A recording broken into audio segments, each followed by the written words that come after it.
Hello, my friends, it's Dani, and today we're going to chat about emotional eating. Now, my definition of emotional eating is when your desire to eat is being driven by a feeling or an emotion rather than being driven by physiological hunger. And more often than not, when we want to eat emotionally, we're not actually hungry at all because, again, we're not looking to solve for hunger. We are looking to solve for an emotion. Now, before I jump into this video, if you are somebody who is struggling with your weight, your food, your body, your health goals, etc., and you really want to have a bigger, deeper, more soulful conversation that goes beyond calories in, calories out, eat less, exercise more, then you are in the right place. And I would love to invite you to take a moment to subscribe to the channel and hit that notification bell so you never miss a new video. Now, I want to preface this video by saying that oftentimes we eat emotionally in a way that is conscious and chosen, right? So perhaps you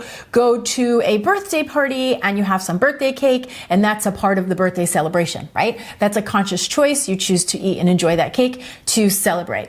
Sometimes we may have a long day or a hard day, and we might choose to have one of our favorite treats at the end of the day to just have a little bite of pleasure or to relax and enjoy, right? Again, that's a conscious choice. Many people go to the movies and we will get popcorn when we're watching a movie. Most of us are not getting the popcorn because we're hungry when we get to the movies. We are getting the popcorn because we have an emotional connection to watching a movie and snacking on some popcorn. So like with all things, emotional eating is not inherently good or bad. We just want to make sure that if we're going to choose to eat emotionally, we're doing it consciously and with intention. So for this video, we're going to be chatting about unconscious or undesired emotional eating. Now, a lot of people will say that eating emotionally is self-sabotage, but I personally think it's just the opposite.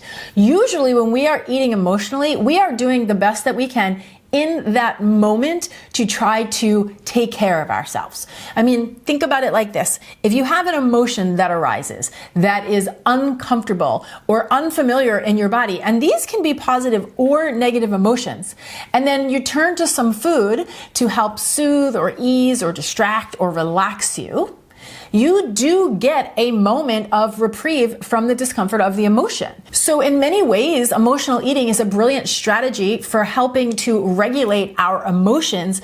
But the problem is that it's a very short-term strategy that also comes with some net negative consequences, right? One of those being that we are often left feeling physically uncomfortable because we're overfull or overstuffed or bloated.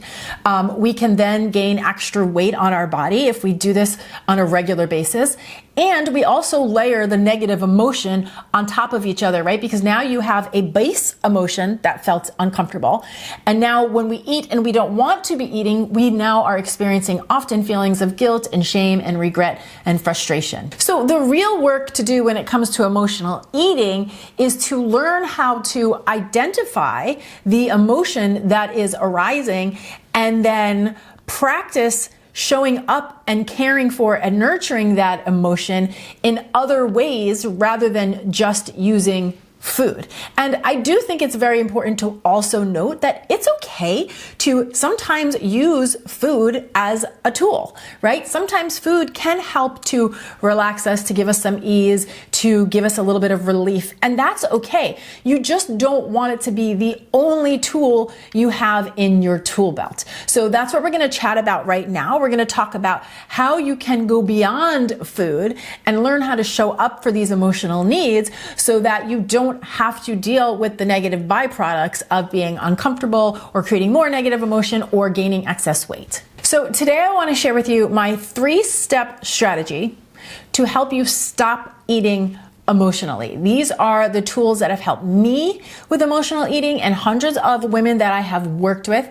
And I do want to remind you that while this is a simple strategy, it does take practice, okay? So don't think this is a do it once and done. Give yourself the space and the grace to practice these tools. So step number 1 is awareness. We cannot change anything without being aware of what's happening in the first place. So this means that you have to start to pay attention to the things you normally don't want to pay attention to. Oftentimes we have so much inner dialogue about what we should and shouldn't be eating, and the moment that we are not taking action that's in perfect alignment with those thoughts, we have a lot of self-judgment and a lot of self-criticism, and therefore we tend to tune out. I often call this eating behind your own back. It's when you feel like you have to eat really fast, or you have to just go completely unconscious to eat the food because we're trying to do it without our own attention. So what I'm suggesting is not that you try to stop eating these foods that you may have a desire to eat, but instead you get very curious with yourself and you stay conscious and present and aware while you're eating these foods. So again, normally what would happen is the desire to eat something will come up, right? And we will have this conversation that we shouldn't be doing it, or we know that it's bad, or this isn't going to move us towards our goals, but then we are going to do it anyway. So in order to do it anyway, we go unconscious, right? We go unconscious, we do it quickly, we do it sneakily, we might do it in a binge eating fashion, we might do it in front of the TV, but we're eating in a way that is completely unconscious. And what I want you to do instead is to stay with yourself in this space so you can gain a better understanding of what is happening.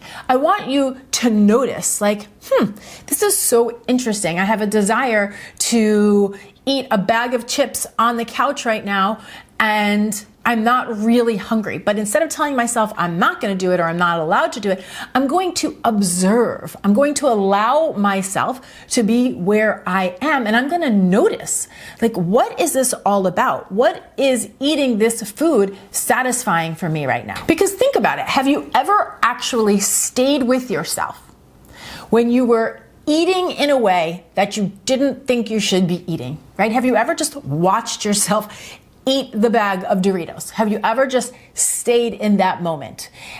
It's simple in theory, but it can feel very challenging. And that's what I want you to do. Again, it's just about turning up awareness and noticing what's going on without telling ourselves it shouldn't be happening. Step number 2 is to identify the emotion. So once you're able to create some awareness about what's happening, I want you to notice what you're feeling during these times. You see, when we go unconscious and we check out, we will feel like we feel numb, or we'll say we don't really feel anything. But if you can stay conscious in the moment, if you can allow yourself to be where you are, I want you to just notice what feelings are you experiencing that are creating a desire for you to eat in the first place. And this will be different for everybody. And I also want to tell you, it does not need to be some big, heavy emotional trauma. Sometimes it is, but it doesn't have to be. Sometimes it's as simple as boredom or restlessness. So allow yourself to get curious and see if you can identify what the emotion is. The feeling that we're really looking to catch here is the feeling that comes or that's there right before we reach for the food. So again, it's the feeling that is creating the desire to eat. That's the feeling that I want you to get curious about. For example, something I noticed for myself was that whenever I was having a big emotion, right? So it didn't have to necessarily be a negative emotion. It could also be something like excitement. But what I noticed for myself is that whenever I had a big emotion, I would want to eat something. And with a little bit of self-reflection and curiosity, I was able to really notice, oh, like big emotions, they are a little bit uncomfortable for me. And so I think I would turn to food as a way to feel more grounded. It was like by putting food in my body, it would help me feel more grounded in my body. So that was really good information for me to know. So it's like we're always in this dance with ourselves. We're in this relationship with ourselves where we're trying to better understand ourselves so that we can then better understand how to take care of ourselves. Now, the third step is that once you're able to identify that emotion, we want to practice nourishing and feeding and caring for that emotion. Because this is the ultimate act of self-care. It's like learning what actually is needing our attention. What are we really hungry for? Personally, I like to think of our emotions as little messengers, right? Our emotions are here to communicate information with us about us. So, for example, maybe you discover that the emotion is boredom. And what could that possibly mean? What does boredom want you to know? Well, maybe boredom wants you to pick up a new hobby. Maybe boredom wants you to spend more time with friends. Maybe boredom wants you to take on a new project, right? Who knows? But when you don't push boredom to the side, you get to learn and understand what that emotion is trying to communicate with you. So as we're able to identify the emotions, we're really asking ourselves, what do I really need right now? How do I need to show up for myself, to take care of myself, to nourish myself, to feed myself when this emotion is present? And a great practice could be to just grab a pen and jot down a few ideas, 4, 5, 6 thoughts that can help you to show up for yourself and to show up for this emotion without using food as the only way to care for yourself in these moments. Now, I'm not saying that this is a quick fix, because it's not, but I know that these tools work because they're the very same tools that I have practiced over many years to end my habit of emotional eating. And that is not to say that I never emotionally eat anymore, but it no longer feels like something that is happening to me, right? I have a lot more conscious awareness so that I'm able to make clear decisions around eating and eating emotionally if and when I'm doing that. We have to remember that our relationship with food is a reflection of our relationship with life. What we're doing in one arena, we are often repeating in other arenas. Our extra weight is not the problem. We all want to attack the extra weight, make extra weight a problem, but your extra weight is a symptom, right? It's stored energy and it is there to communicate information. If we are able to just soften things up a little bit with ourselves and stay curious and kind and compassionate, we can actually make a lot more progress than the traditional approach to dieting and weight loss, which is to go hard and fast. So if that resonates with you, you may want to go down to the description box below, because I have a free 3-part mind body weight loss series that dives deeper into some of the tools and tips and strategies that I've used over the years to make my journey with health and weight a lot more easeful. And as always, if you have any thoughts, comments, tips, aha moments, questions, bring them down to the comment section below so we can all chat. Thank you so much for watching. I'm Dani Spies, and I'll see you back here next time with some more food for thought.